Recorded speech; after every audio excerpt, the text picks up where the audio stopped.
So, good day mga minamahal kong ka-Bible. Muli, nagbabalik tayo, ayan. Ang ikalawa namang nating santong tatalakayin or ito ay mas kilala ng nakakarami. Lalo pat kung Katoliko ka, ikaw ay kilala mo to sapagkat ito ang ating unang Santo Papa. Ito ay si San Pedro. Dito ay madalas marinig natin. Kunin ka na ni San Pedro. Pagkatapos mong mamatay, makikita mo roon si San Pedro. Lahat ng yan ay nagpasimula sapagkat kilala natin tong santong ito. At ito rin ay isang martyr sapagkat namatay siya nakatulad ni Jesucristo. Hindi nga lang patayo yung kanyang krus, bagkus ito ay pahiga or pabaligtad po siyang pinako sa krus. Ito rin po ay sanhi ng kanyang pagpapalaganap ng Christianity or ng mga mabuting balita ng ating Panginoong Diyos.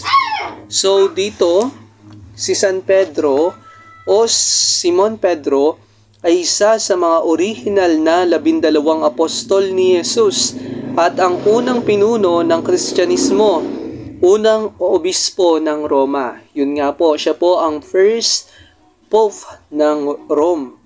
Ang kanya pong lugar ng pinanganakan or birthplace ay sa Bethsaida, Gaulanitis, Syria, sa Imperyong Romano po. Ang kanya naman pong hanap buhay, natural, is fisherman or isa po siyang mangingisda.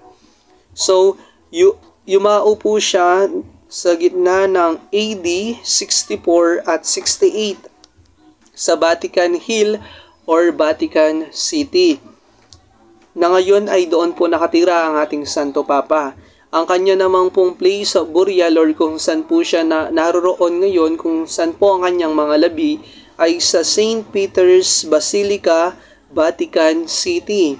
Ang kanya naman pong mga magulang ay sina Jonah at Joanna.